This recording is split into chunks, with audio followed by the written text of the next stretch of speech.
The morning sun spilled across the polished marble floors of Sterling Industries as staff hurried in with their heads down, each silently praying they wouldn't cross paths with Cassandra Sterling, the feared billionaire CEO. She walked in at exactly 8:00 a.m. every day, and every day someone ended up in tears.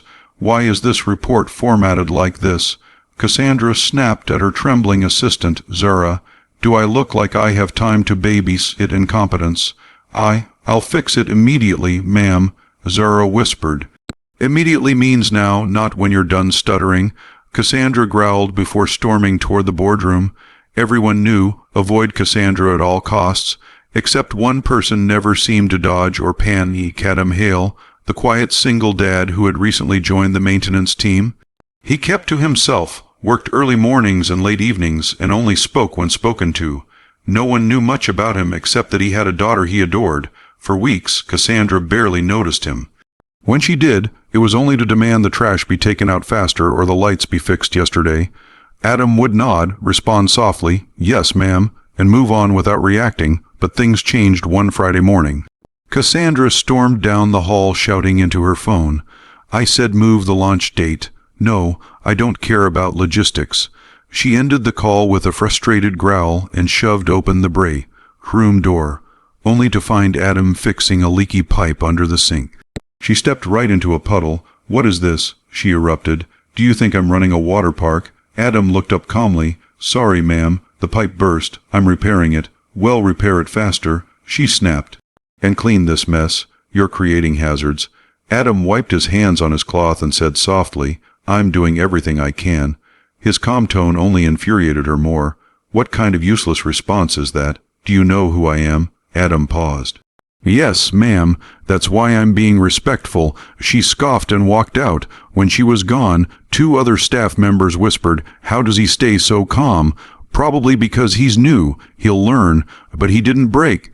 Not once, over the next few weeks, Cassandra seemed to pick Adam out as her personal stress. "Release target. You missed a spot. That should have been done an hour ago. You walk too slowly. Don't breathe so loud." Adam never snapped back. He simply worked. One night, well past office hours, Cassandra found him still there. Her voice was unusually quiet. "Why are you here so late? Don't you have a life?" Adam kept working. "I have a daughter. I leave early in the morning to drop her at school, so I work nights sometimes." Cassandra blinked. Something flickered behind her cold exterior. "You're a single parent." "Yes, ma'am." She didn't reply. She simply walked away.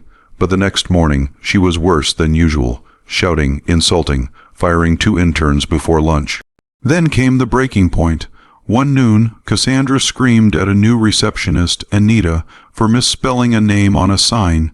In sheet. Anita tried to apologize, but Cassandra berated her in front of the entire lobby. Adam was mopping nearby. The yelling got louder. Anita began to cry. Cassandra slammed the clipboard onto the counter. "If you can't handle something this basic, you should not be here." That's when Adam finally spoke. "Ma'am," he said quietly but firmly. Cassandra spun around. "What?" Adam didn't raise his voice. He didn't threaten. He didn't even stop mopping. He simply looked at her and said, "That's enough." The lobby fell silent. Cassandra stared at him, stunned. No one had ever told her that. "Excuse me," she whispered in disbelief. "You're upset." Adam said calmly, "But she didn't deserve that. No one does." Anita wiped her tears. Employees peeked from corners, stunned that someone actually spoke up. Cassandra's jaw tightened. "You're a janitor. You don't tell me what to do. You're a human being." Adam replied gently, "We all are, and humans deserve respect." The words hit her harder than she expected. Her expression cracked for a split second before she regained her icy posture. "You're fired," she said quietly. Adam nodded. "If that's what you think is right." He placed the mop back in the bucket, grabbed his bag, and left as staff watched in stunned silence. That evening, Cassandra sat alone in her penthouse, replaying the moment over and over. Adam's calm voice echoed in her mind. Humans deserve respect. She thought about the phone calls she ignored from her estranged sister, the friendships she'd ruined, the staff members who took sick days just to avoid her. For the first time in years, she cried. The next morning, Adam came to the office only to return his building access card. His daughter, Mia, was with him since school had a half day. The lobby went silent when Cassandra stepped out of the elevator. She looked different, softer, nervous. "Adam, may I speak with you?" she asked. Adam nodded politely and followed her into her glass-walled office while little Mia waited outside. Inside, Cassandra took a breath. "I owe you an apology. You were right yesterday." Her voice trembled slightly. "I've been unkind, more than unkind, and it isn't your job to tolerate that." Adam nodded. "Thank you." She looked down, struggling. "I don't know how to fix everything, but I can start somewhere." She held out a folder. "This is your reinstatement, with a raise, and full health benefits for you and your daughter." Adam blinked. "I didn't ask for that." "I know," she whispered, "which is why you deserve it." When Adam didn't respond, Cassandra added, "There's something else I want to say, but I don't know how." Adam raised an eyebrow. "Say it plainly." "I'm trying to change," she murmured. "I don't want to be the person everyone fears." Adam studied her. "If you want to change, then change for real, not for how it looks, for how it feels, for people who work here, for yourself." She swallowed and nodded. "Will you help me, not as my employee, just as someone who speaks honestly?"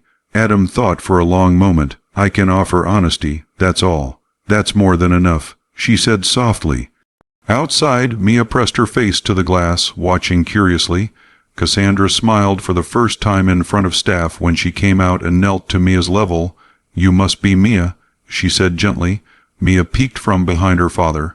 "I like your shoes," she said in a small voice. Cassandra let out a tiny laugh. "Thank you. I like your braids." Mia beamed. Employees whispered in shock. Cassandra Sterling, smiling, complimenting a child. What universe was this? Over the next few weeks, the office changed. Cassandra stopped shouting, started listening. She apologized, really apologized. To people she had wronged, the atmosphere grew lighter. People worked better. Productivity soared. One afternoon, Adam found her in the break room, struggling to make coffee. He chuckled softly. "You know there's a button for that." She sighed. "I swear this machine hates me." He showed her how to use it. She listened carefully, nodding like a student. When their hands brushed, she pulled back quickly, embarrassed. Days passed, and Cassandra increasingly sought his advice. Not just about the company, but life. One evening she asked, "Do you ever get tired, being both parents at once?" "Every day," he admitted, "but she's worth it." Cassandra smiled. "She adores you. She's my whole world." Cassandra hesitated. "I don't know what that feels like." Adam looked at her. "You can learn." Weeks turned into months. The staff began to trust Cassandra. She became human again, still sharp, still powerful, but no longer cruel. And Adam, he became her anchor, the one person who didn't want anything from her, who didn't fear her, who told her the truth. One rainy evening, she found him waiting at the bus stop with Mia sleeping on his shoulder. He looked tired. "Let me drive you home," she offered. "You don't have to. I want to." He hesitated before accepting. During the ride, Cassandra glanced at them. Father and daughter curled together. Something inside her softened completely. At his small apartment, she carried me inside while Adam fumbled with the keys. "She's heavier than she looks." Cassandra joked quietly. "She eats like a dragon." Adam chuckled. Cassandra tucked the girl gently into bed. On the way out, she stood in the doorway, her voice barely above a whisper. "Adam, I hope you know, you changed more than this company." He looked surprised. "What do you mean, you changed me?" For the first time, Adam saw not the billionaire, not the CEO, not the legend of Sterling Industries, but a lonely woman who finally let someone in. He stepped closer. "You changed yourself. I just reminded you could." Their eyes held a long, quiet moment. Then Mia called sleepily from the bedroom, breaking the moment. Cassandra smiled. "I should go," she said softly. "Drive safe," Adam replied. The next day, staff held their breath when the two walked in together, but there were no rumors, no drama, just respect. Cassandra worked harder than ever to rebuild the company culture. She gave bonuses, implemented mental health breaks, encouraged creativity, and every evening she walked the office floor and asked people, "How was your day?" and meant it. One day at lunch, Anita, the receptionist she once yelled at, approached her timidly. "Ms. Sterling," she whispered, "yes, I just wanted to say thank you for how you've been lately. You make this place feel safe." Cassandra's eyes softened. "Thank you for giving me a chance to grow." Adam watched from across the room, proud. That evening, as the office emptied, Cassandra found him repairing a ceiling light. "You working late again?" she asked. He nodded. "Part of the job." She stepped closer. "You know, the company has enough money to hire more staff. You don't need to carry everything alone." He gave her a knowing look. "Neither do you." They stood in comfortable silence. Finally she said, "Adam, would you and Mia like to have dinner with me this weekend?" He raised an eyebrow. "As your employee?" "No," she said, shaking her head. "As someone I'd like to spend more time with."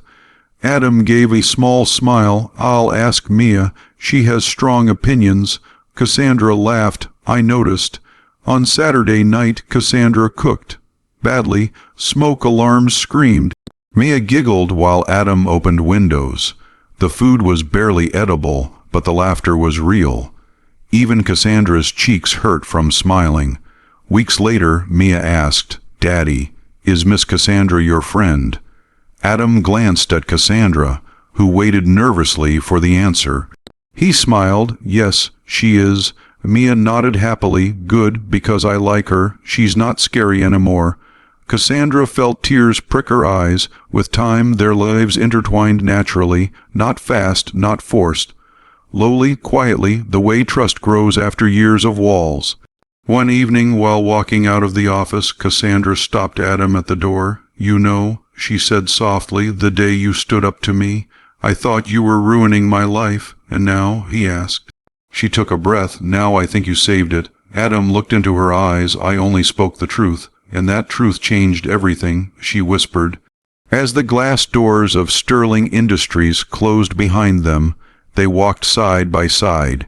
No longer billionaire and janitor, no longer fear and silence, but two people who met in chaos and found something honest. And for the first time in her life, Cassandra stepped into the night not alone, but with hope.